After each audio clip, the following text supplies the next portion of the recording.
नमस्कार, आप देख रहे हैं दिल्ली लाइव। मैं हूं आपके साथ उन्नति भटनागर। बुलेटिन की शुरुआत करते हैं दिल्ली से बड़ी खबर के साथ। केंद्र के अध्यादेश के खिलाफ आम आदमी पार्टी की महारैली में बोले हैं दिल्ली के सीएम अरविंद केजरीवाल। अहंकारी तानाशाह को इस देश से हटाना है, तानाशाही को खत्म करने के लिए आंदोलन।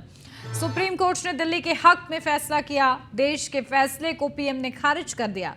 प्रधानमंत्री मोदी सुप्रीम कोर्ट को नहीं मानते हैं, प्रधानमंत्री नरेंद्र मोदी अहंकारी हैं। तो वहीं केजरीवाल के साथ महारैली में पंजाब के मुख्यमंत्री भगवंत मान भी शामिल थे। उन्होंने भी संबोधित किया और केंद्र पर जमकर निशाना साधा। उन्होंने कहा कि केंद्र सरकार ने सुप्रीम कोर्ट का आदेश पलट दिया है।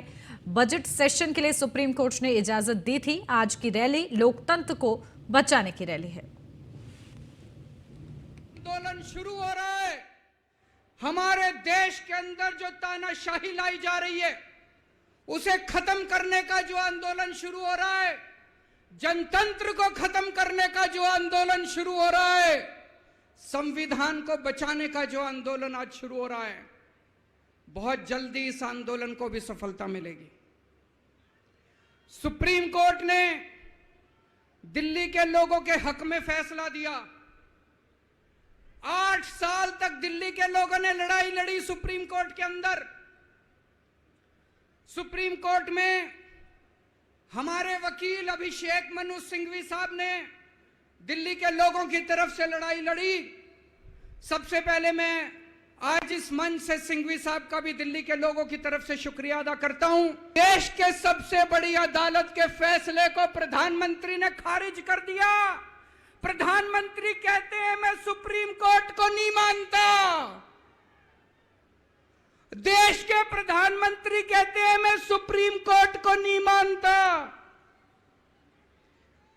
75 साल के भारत के इतिहास में पहली बार एक प्रधानमंत्री आया है जो कहता है मैं सुप्रीम कोर्ट को नहीं मानता। आज सिर्फ हमने जनता तक ये बात पहुंचानी है कि कैसे आपके अधिकारों को छीना जा रहा है। आप धूप में, आप धुंध में, ठंड में, गर्मी में खड़े होकर पोलिंग बूथ पर लाइन में लगकर वोट डालते हो कि ये मेरा पसंदीदा नेता है, मैं इसको अपने हल्के से विधानसभा भेजूंगा तो अच्छे कानून बन के आएंगे, मेरे इलाके का काम होगा। लेकिन मोदी साहब, ये भाजपा वाले, ये चाहते ही नहीं है इनके बिना किसी और की गवर्नमेंट बन जाए। अगर चुनाव से भाजपा की गवर्नमेंट किसी राज्य में नहीं बनती तो ये उपचुनाव से बना लेते हैं। उसके 25 खरीद लो, 30 खरीद लो, फिर दोबारा उपचुनाव करवा लो, बाई इलेक्शन करवा लो, फिर कह दो राज्यपाल को सुबह 4 बजे जगा लो, जी ओथ सेरेमनी है, एक बार मुख्यमंत्री को ओथ दिलवा दो, बाकी बाद में देख लेंगे। मंच से जो आंदोलन शुरू हो रहा है,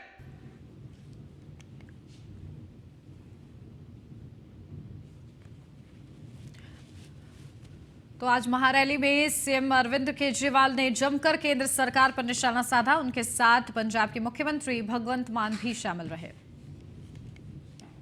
दिल्ली के मुख्यमंत्री अरविंद केजरीवाल के महारैली आह्वान के बाद आपके दिग्गज नेताओं, संघ कार्यकर्ता भारी संख्या में रामलीला मैदान पहुंचे। कार्यकर्ताओं की बढ़ती भीड़ से सड़कों पर जनसैलाब देखने को मिला।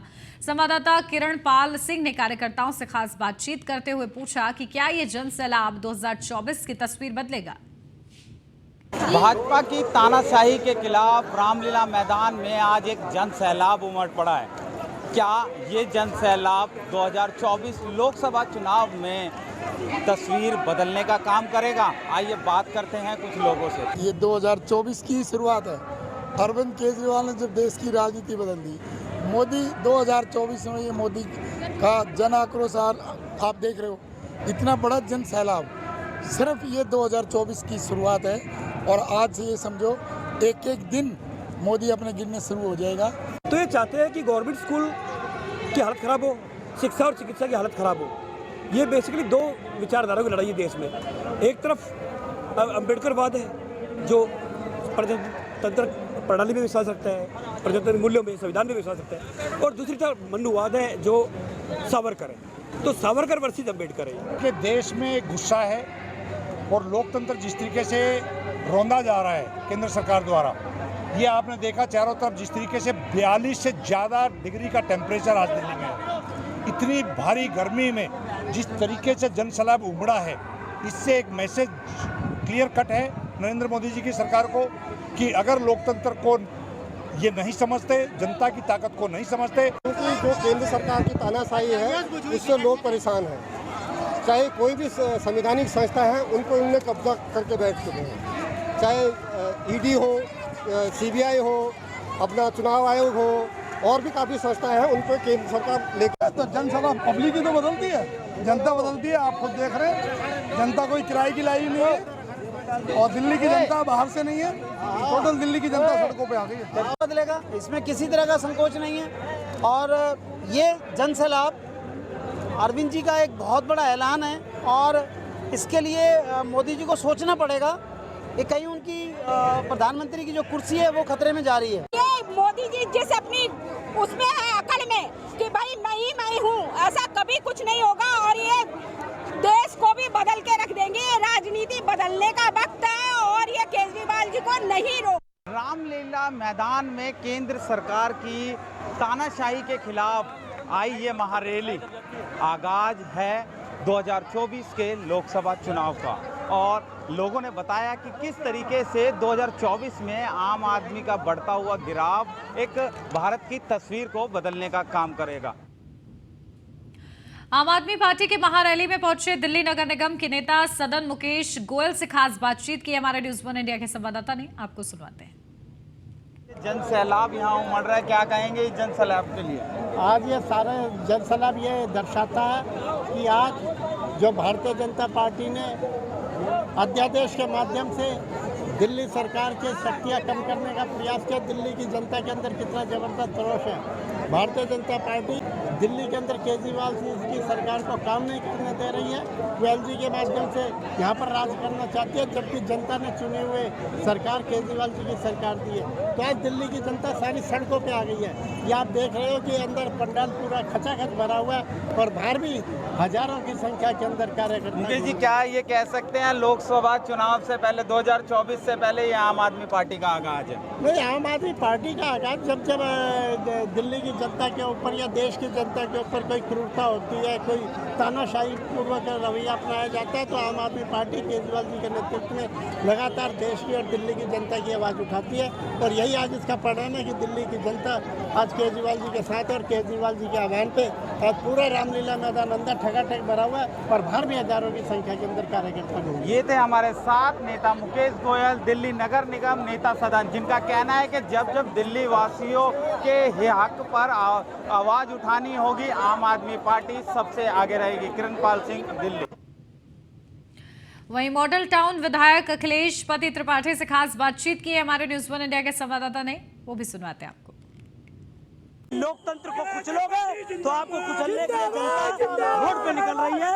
एक लोकप्रिय सरकार अरविंद केजरीवाल की सरकार, जिसको माननीय सुप्रीम कोर्ट ने भी कहा कि अधिकार है काम करने का, बाबा साहब के संविधान की धज्जियां अगर कोई उड़ाएगा देश में तो लोग माफ नहीं करेंगे।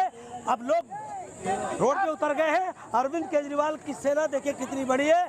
आज एक एक आदमी दिल्ली का कह रहा है कि हमारे चुने हुए सरकार को, हमारे दिए हुए आदेश को अगर मोदी जी कुचलने की कोशिश करेंगे तो इस तरीके से उतर करके उनको कुचलने की तैयारी पूरी देश 24 में कर रहे हैं। अखिलेश जी, क्या लगता है जिस अध्यादेश को सुप्रीम कोर्ट के आदेश के बाद जिस अध्यादेश को लाकर और क्या नाम है हनन किया गया, जैसे कि आम आदमी पार्टी का कहना, वो वापस होगा?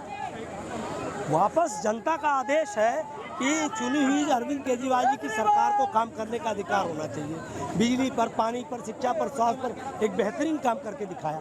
आज वो जो काम किया है, आज एक एक आदमी सड़कों पर दिल्ली के उतर करके उनके समर्थन में आया है कि लोकतंत्र की हत्या, संविधान की हत्या, जनतंत्र की हत्या मोदी जी चलेगी। मोदी जी होश में आओ। उतर करके लोग कुचलेंगे, अभी भी समय, होश में आ जाइए। जनता को देख लीजिए क्या माहौल है, पूरे देश में माहौल है। अखिलेश जी, क्या लगता है 2024 को, ये 2024 का डर है? ये 2024 में लोकतंत्र, जनतंत्र, संविधान की हत्या करने वालों को जनता माफ नहीं करेगी। मोदी जी का सफाया होने जा रहा है, ये जनसमूह बता रहा है। कि काम करने वाली सरकारों को अगर अरविंद केजरीवाल जी की लोकप्रिय सरकार को काम करने नहीं देंगे, सुप्रीम कोर्ट को नहीं मानेंगे, संविधान को नहीं मानेंगे, तो इसी तरीके से अब जनता रोड पर उतरने वाली है। तो ये थे हमारे साथ मॉडर्न टाउन विधायक अखिलेश त्रिपाठी, जिनका कहना है अरविंद केजरीवाल का ये जन समर्थन महारैली के अंदर बता रहा है कि किस तरीके से मोदी और भाजपा की नीतियों के खिलाफ ये महाआगाज हो चुका है। वहीं आम आदमी पार्टी की निगम पार्षद उर्मिला गौतम और उनके पति महेंद्र गौतम ने भी केंद्र सरकार पर निशाना साधा। उन्होंने कहा कि जिस तरीके से केंद्र सरकार ने सुप्रीम कोर्ट के आदेश के बाद भी अध्यादेश लाई है, लेकिन इस महारैली से केंद्र में बैठी बीजेपी सरकार से डर लग रहा है। वो अभी माननीय सुप्रीम कोर्ट ने आदेश दिया था कि दिल्ली को मुख्यमंत्री चलाएगा, उस आदेश को भारतीय जनता पार्टी ने नकार दिया और एक जबरन अध्यादेश लागू करने के लिए कि दिल्ली को जो एलजी चलाएगा, उसके खिलाफ हमारे मुख्यमंत्री जी ने आज रामलीला मैदान में महारैली का आयोजन किया। 1 लाख से तो ऊपर ही है, 2 लाख का टारगेट है, पर 1 लाख से ऊपर तो पब्लिक ने आना है और शायद इन लोगों ने उम्मीद भी नहीं की होगी कि कितनी पब्लिक आ सकती है यहाँ पर, क्योंकि लोग इन लोगों से परेशान हो चुके हैं और केजरीवाल जी ने जो भी काम किया है उसके जरिए पे ही ये भीड़ आने वाली है। इनको लगता है ज़बरदस्ती वाली बात है, ये लोग जिस तरह की रैलियां करते हैं ये सबसे ज़्यादा भारी रैली मानी जाएगी। राजधानी दिल्ली के बाहरी जिला स्पेशल स्टाफ को बड़ी कामयाबी हाथ लगी है। पुलिस ने टक्करबाज गगन के 3 सदस्यों को गिरफ्तार किया है। पुलिस ने इन्हें गिरफ्तार करते हुए 6 मामलों को सुलझाने का दावा किया है। साथ ही इनके पास से 2 देसी कट्टे समेत 4 जिंदा कारतूस, 1 चाकू, 22 मोबाइल और वारदातों में इस्तेमाल होने वाला ऑटो रिक्शा भी बरामद किया है।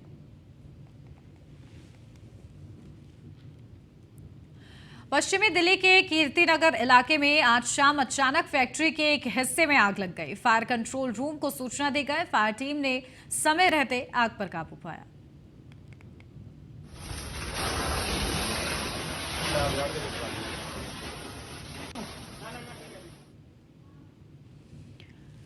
दिल्ली में आपदा के समय अचानक से आने वाली विकट परिस्थितियों से निपटने के लिए शासन और प्रशासन की तैयारियां किस स्तर पर हैं, इसका आकलन समय समय पर किया जाता है ताकि जरूरत पड़ने पर तैयारियों में सुधार किया जा सके। इसी को लेकर दिल्ली के रोहिणी इलाके के राजीव गांधी कैंसर अस्पताल में नॉर्थ वेस्ट डिस्ट्रिक्ट के डिजास्टर मैनेजमेंट विभाग ने मॉक ड्रिल किया। मॉक ड्रिल में प्रशासन के सभी विभागों की अहम भूमिका देखने को मिली। मॉक ड्रिल के दौरान भूकंप के कारण अस्पताल की इमारत का एक हिस्सा गिरने पर आने वाली परिस्थितियों का पूर्वाभ्यास किया गया। मॉक ड्रिल में सभी विभागों का रिस्पॉन्स टाइम ठीक ही रहा।